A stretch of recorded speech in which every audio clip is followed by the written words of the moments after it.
这是一个极度残忍且重口味的连环杀人事件。凶手每次作案后，都会在死者的肛门内塞进一个玻璃瓶，并且他还在瓶中留有一张字条，上面写着其死者对应的死亡方式。第一名死者被人发现时倒在了楼梯下边，现场看起来是一个意外事件，可经过尸检后才发现，死者的肛门内有一个玻璃瓶，瓶中有一张字条，字条上面写着大凶要特别注意高处。第二名死者也是如此，深夜买东西回家时遇害身亡。经过警方的初步调查，发现这也是一起意外事件，但是法医在死者的肛门处也同样发现了玻璃瓶和字条，字条上是这样写的：大凶走夜路要特别注意。相同的作案手法让警方认为这是一起连环杀人事件，可是调查了许久都没有发现任何线索。无奈之下，警局的领导派西元去请神探古田出山。随后西元找到古田，并向他详细描述了2起案件。看完案发现场的照片之后，古田也说出了自己对案件的看法。他认为这是一起变态至极的连环谋杀案，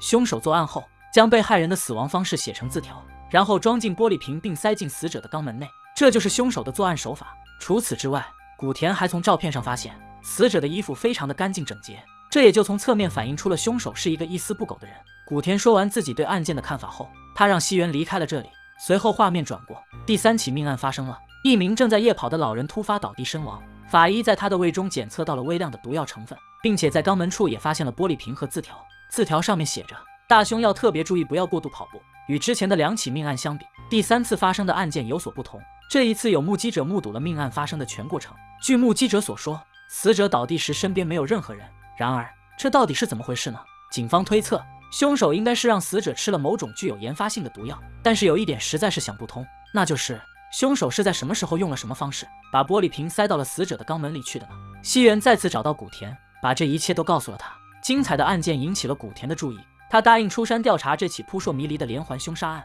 为此，西元还找来了古田的老搭档金泉，让他协助办案。与此同时，第4起谋杀案也发生了，一名男子被人发现死在了河边，警方在斜坡上发现了死者滑倒跌落的痕迹。法医拿出字条发现，上面显示的是大凶要特别注意水。相同的案件，一样的作案手法，但是有一点非常的奇怪，那就是案发现场除了死者的脚印之外，没有发现任何人的足迹。随后经过调查发现，接连死去的4个被害人之间都没有任何关系，这让原本就复杂离奇的案件更蒙上了一层迷雾。在此之后，又接连发生了2起这样的命案，凶手到底是谁呢？这是一起诡异的连环杀人事件，不看到最后一刻，你根本就猜不到凶手是谁，也猜不到凶手的杀人动机是什么。凶手每次杀完人都会将被害人的死亡方式写成字条，然后装到瓶子里并塞进死者的肛门内。这样的案件已经发生了6起，昨晚是第5起，死者因一氧化碳泄漏中毒死在了自己的小汽车里。法医在验尸时也同样发现了字条，大凶要特别注意车辆事故。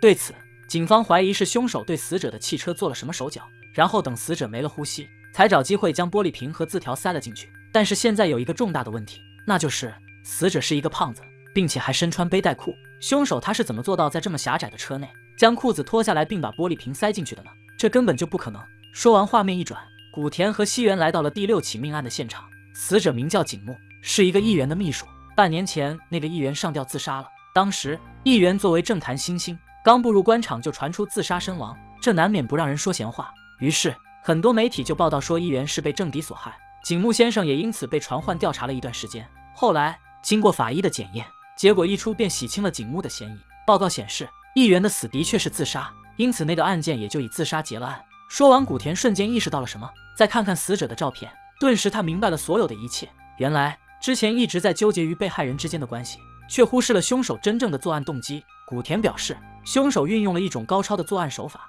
将自己的作案目标隐藏在了众多命案之中。其实这不是连环杀人事件，而是凶手设计的高智商谋杀案。说完，古田谈起了那个老年人夜跑突发死亡事件。死者的体内虽然含有少量的毒药成分，但那不是致死的原因，而且有目击者证实被害者生前还在跑步，那么凶手更不可能在死者清醒的状态下往他的肛门内塞入玻璃瓶和字条，因为这样死者一定会察觉到。对此，古田做了一个大胆的假设和猜想。他表示，除了最后1起案件，其余的都是意外事故。凶手把这些意外事故伪造成一起变态连环杀人案，真正的目的就是想要在众多命案中隐藏自己完成的那起谋杀。在这么多起意外死亡事件中，死亡人员、死亡时间和死亡地点，这些都是随机的，具有不确定性。那么凶手是在什么时候将玻璃瓶和字条塞进死者的体内去的呢？这种情况下能做到的只有一个人，那就是检查这些尸体的法医。古田表示，凶手就是法医，而他想要隐藏的那起真正的谋杀案，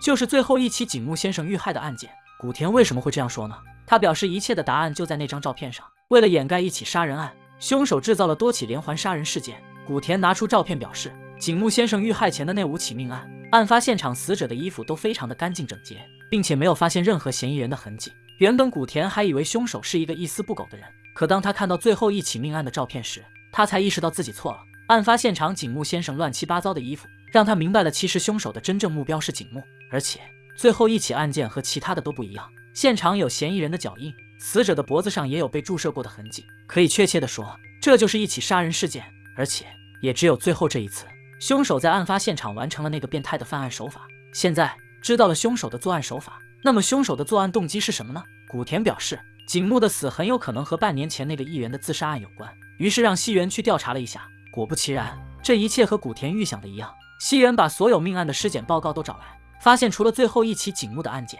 其余的都是由一位名叫黑岩的法医所进行的尸检。除此之外，西原还调查到了一个非常重要的线索，半年前的那个议员自杀案件，议员的尸体也是由这个黑岩法医所进行检查的。看来伪造出这一切并杀害景木的凶手就是黑岩。随后画面一转，古田来到停尸房找到黑岩法医，此时他正在存放尸体。交谈中，古田意识到眼前这具尸体好像有点问题，于是他把自己随身携带的鸡蛋放在了尸体的手上，以此来获得这具尸体的指纹。接着古田拿出照片对着黑岩法医说出了自己的推理，可是黑岩却否认了这一切，并且他还声称每次尸检的时候他的助理春木都在旁边，不相信的话可以去询问春木。说完，古田转头就去找人，不料春木在公司发生了意外，保安和工作人员发现了他的尸体，并且还在他的办公室里找到了一封遗书，遗书上承认了所有的一切。在春木的体内也发现了一张字条，上面显示大凶偿还自己的罪。此事一出，古田更加确信凶手就是黑岩，而且春木的尸体被发现时，